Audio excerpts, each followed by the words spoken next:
Boundaries is something that we talk about a lot on this channel.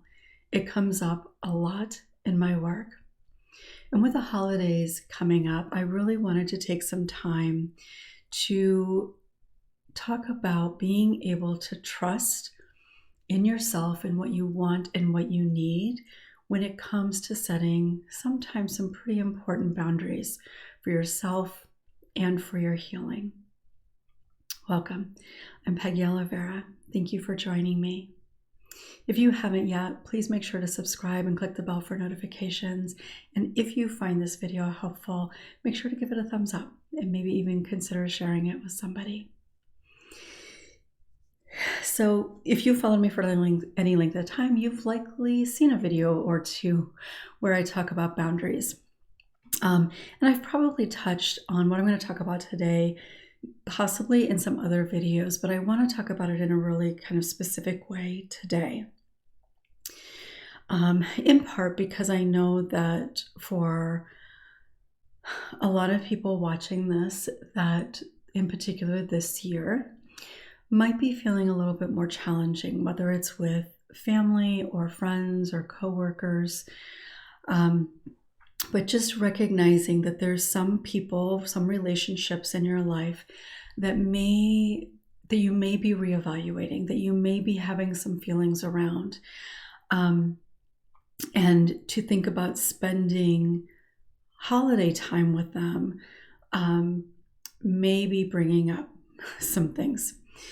So I do want to be clear that this is something that comes up for people all the time, every year, whenever you're thinking about spending time with people that you feel like you kind of want to set a boundary with.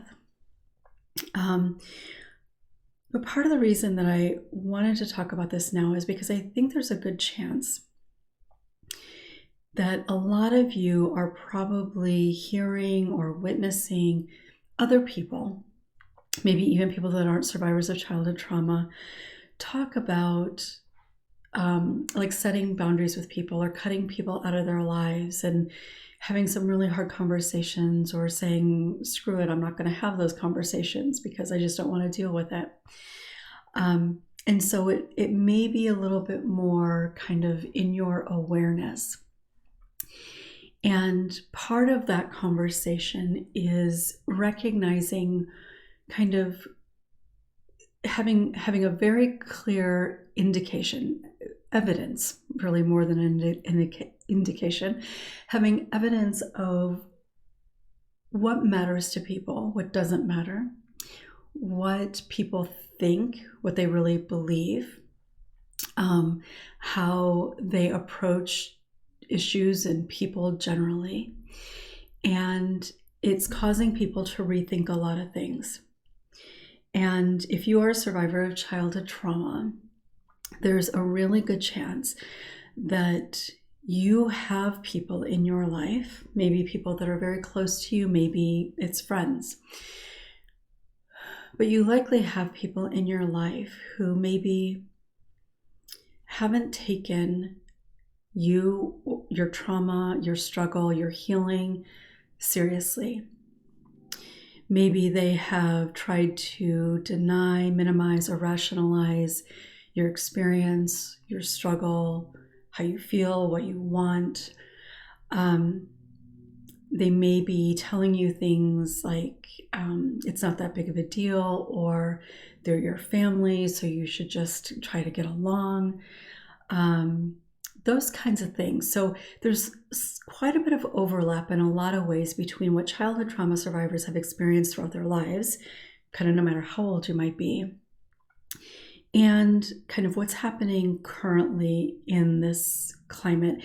And I think most of what I'm hearing is certainly within the US, but it is broadening out where people in other countries are certainly affected, but where more conversations are happening in other places as well. So one thing that I want you to recognize is that, thinking about what I was just saying about how you've had people in your life that have basically minimized, denied, or rationalized your experience, people for whom really just are not very supportive. Maybe they don't even believe you, or maybe they tell you that it really, it's in the past and you should just get over it, that sort of thing. And that is similar to what some people are experiencing now. And so if you are hearing a lot of people talk about this, where they are cutting people out of their lives, I want you to be able to recognize if there are people, and of course I am talking about this whole point in time that we are at, where there are a lot of people who are feeling afraid and betrayed. But if people can look at people in their lives, in whatever capacity that might be, and recognize that they are minimizing something significant, or they are in denial about it, or because of their behavior and their choices, they clearly don't care about certain things. If people are believing that and choosing to cut people out of their lives, which I would say, I think in most circumstances is probably healthy. There may be some exceptions to that, but generally speaking, if that can be the case for them, that they can recognize that we are very different, that we view things very differently, that we believe in these things and you do not. If people are doing that, recognizing that this is what's best for me, this is what is healthy, this is what I need in this particular type of circumstance, can we work on trying to translate that into, if there are people in your life who don't believe you, aren't supportive of you and your healing, aren't supportive of what it means to be a survivor generally, if there are people who invite your perpetrator back into your life, or tell you that you should just forgive and forget or move on, or those kinds of things, if those people exist in your life and you feel like there's a part of you, maybe a huge part, maybe a little part, depending on where you are in your healing, that has said to you, I don't like this, it doesn't feel good, I wish I could set a boundary, try to take this in and recognize that this is the denial of you, the lack of support for you, the minimization or rationalization that somebody is continuing to do to somehow discount your experience.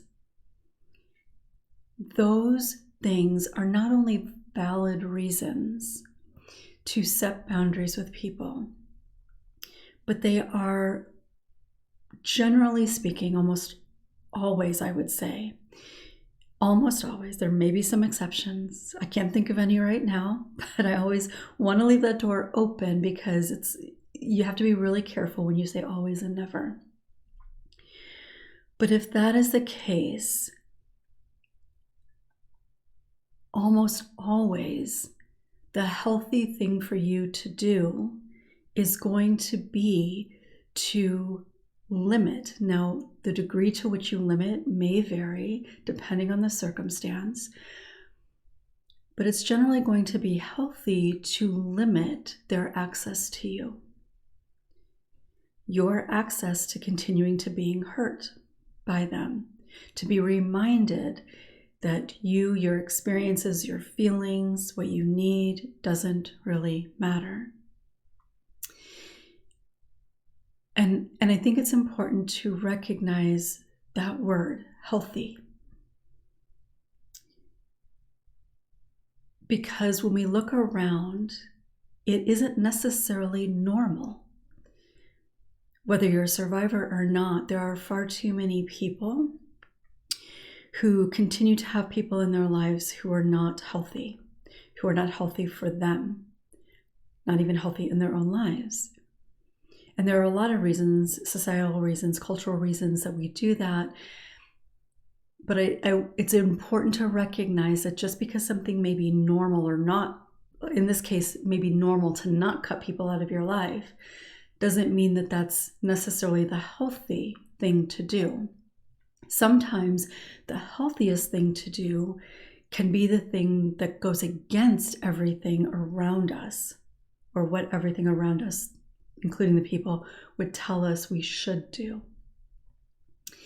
And when it comes to people not standing up for you and your experience, when it comes to people who continue to minimize or rationalize or hurt you in some way, particularly if there's any sort of abuse happening, then for sure. But it doesn't have to be that. It could be simply being somebody who has completely denied or minimized your experiences. And not just the trauma itself, but the impact and the struggle and what you need in your life. If that is continuing to happen when you're around them or when you talk to them, that makes it harder to be able to heal that wound, because it continues every time you start to get that scab. Those experiences that you continue to have just rip it right off. So as you think about kind of coming into this holiday season, and if you're watching this on the day it's released, it's actually Thanksgiving in the US, and I have, well, I'm not going to get into this now, but Thanksgiving is a strange holiday. But for many of you, you may be with people today that make it difficult to be around. And it's certainly true coming in the next month or so for a lot of people across the globe. So I'd encourage you to, in addition to kind of all the things that I talked about today, I'd encourage you to take a step back, give yourself a little bit of time, and maybe journal and think about the people that you will be spending time with in the coming month or so. And certainly you can do this for any time in your life, but especially with the holidays, by taking it down into this particular time period may be the best way to handle it initially. But really think about what is going to be going on for you in the coming month or so. And who are the people that you are planning to see, that you're expected to see, that you'll feel guilty if you don't see them or spend time with them. But just identify all of those different types of situations. And again, it could be a work environment that isn't very healthy for you for whatever reason. And maybe you have things that you have to do related to work, gatherings or something like that. Or maybe it is even just a coworker or a boss that constantly just continues to make you feel not so great. So as you think about those things, write them down and try to think about, in this circumstance or in this relationship,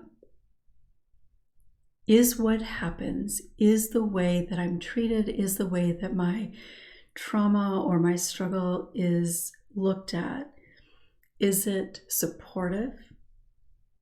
Is it understanding? Is it compassionate? Is it supportive? Or has it been, or is it continuing to be, avoided, dismissed, rationalized, minimized? Have I been told to just get over it, to forgive the person, to move on with my life? Because all of those things, in addition to being hurtful, are incredibly dismissive and minimizing. Even if the intention is because they believe that's what people need to do to be okay, it doesn't make it any more okay. It doesn't make it hurt any less. It doesn't reinforce your own ideas, your own sense of responsibility or blame or shame over the fact that you struggle. It doesn't lessen. Just because their intention may not be to make you feel that way, it doesn't make the experience of it any less so. And so as you kind of evaluate those things, if there's any of that there, in whatever way that might look, because it really can look a lot of different ways depending on your particular circumstance, depending on who that person is and their life experience. So it can look a lot of different ways. But I suspect that probably most of you by far probably already have a person or people in mind, a particular situation in mind. You likely already are thinking of other experiences you've had with these people or the circumstance in which you have been minimized or dismissed or something along those lines. So you know what I'm talking about. So let yourself really consider this. Consider the reality that that is not a healthy circumstance to be in. You know, one of the things that I am hearing from people, people that I've not, who have never communicated with me before, but they've seen one of the videos that I've done and talking about this. People that have watched my channel actually for a while and have never reached out. But I am hearing from people how having people that they care about seeing evidence that sexual violence is acceptable, how heartbreaking that is, how in some cases it feels re-traumatizing. This is a very real experience. And I know for so many of you, part of how you and we generally cope with really difficult feelings is to deny or minimize them. And that doesn't, while it can kind of, in a sense, like create a little bit of a buffer in a way in terms of maybe the intensity or the need to feel like we have to address it right away, the hurt, the experience of that is still very real. It's something that hits our heart, even if we're not consciously aware that it's happening.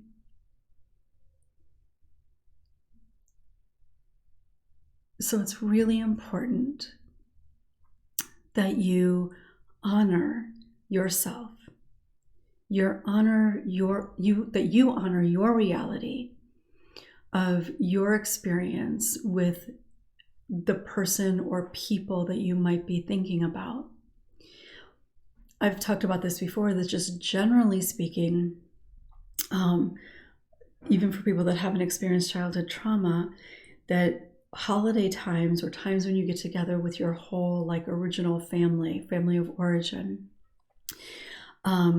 that it can be difficult for people quite often because it's almost as if you go back to that time in your life when you were most wounded. So even without any current circumstances or anything, that's part of the reason that holidays can be so challenging, because particularly when you're together with the whole family, when there's any hurt, certainly if there's any trauma, you are in a position in which you are more likely, you're going to be more vulnerable, first of all. And in that vulnerability, you're more likely to struggle with different types of feelings. And it may be more kind of internal, like just kind of shut down or sad or hurt, something like that. Or it can look like it's coming more outward in terms of annoyance or how you're behaving and how you're showing up in those moments. But ultimately, quite often, the underlying issue is quite similar. So giving yourself the time and the ability to check in with yourself and recognize these different types of things and what do I want and what do I need. And when you ask yourself, what do you want? Try not to get caught up in what you should or should not want, because that's not going to be helpful. Try not to get caught up in any guilt that might show up, or certainly shame. But guilt can often come up when you start thinking, I don't want to do that. So notice that it's there and then say, okay, I see you. And now I'm just going to think about, what do I want? And I know it can be challenging, but this really is such an important part of healing overall. Not just right now, not just to get through the holidays, but it is such an important part of getting through this, getting through this period, but more so getting through to the other side of your healing journey. Because a lot of healing is about being able to recognize what you want and need, and being able to create circumstances in which that can happen. And much of that is related to setting boundaries in some way. So be gentle with yourself, be compassionate with yourself. Remember that there is no right or wrong way to feel. There's no right or wrong thing to want. And while you may not be able to set the boundary and enforce the boundary that you really want right now, just coming into the circumstance with this awareness that I don't really want to do this, it can help you make a different decision, feel like you have the capacity to make a different decision later on down the road. But if you never take the opportunity to honor what it is that you want or need, then you can never act on it. You can never do the things that you need to do to be able to make that happen for you. So this may be purely this time around about recognizing what you want and need, even if you're not able to act on it. And that's okay, because remember, healing and certainly boundaries, it's a process. You don't just make the decision and immediately it happens. You have to practice many times over time to be able to get there. So if this time of year, or this time generally, is challenging for you, for whatever reason, please know that you're not alone. I know you may be physically kind of alone. You may feel like there is nobody in your life that you can talk to or that gets it, that you surround yourself with. And that is the reality for a lot of people probably watching this. And while we may not, as a community, we may not be in the same space at the same time and be able to have ongoing conversation, this is still a community of people who get it, who I feel very confident being able to say this, I can guarantee that whatever you're thinking, whatever you're feeling, whatever your fear is, whatever your shame is, there are other people in this community that know exactly what that feels like. And I may be one of them. So energetically, as a community of survivors, nobody is alone. And I know it's hard to allow yourself to take that in, but that is very real and true. In the things that I do, the group types of things that I do, those people all got to know one another Yeah, I'm just kind of checking to make sure before I say this. Like, I'm 99.99% positive that all of the people in any of my community types of things that I have done in the last several years, every one of them started by watching a YouTube video. It may have been a long time ago, and some of them watched for a long time before they ever became part of the community in terms of interacting. But everybody who is part of this community, everybody who is engaged with me and in the groups and community that I offer, everybody started by watching one of my YouTube videos. So really, you are not alone. And I'd love to hear from you. Whatever came up, anything that you'd like to share. Thank you for being here. And I appreciate your presence in this community. Thanks so much for watching. I look forward to seeing you next time.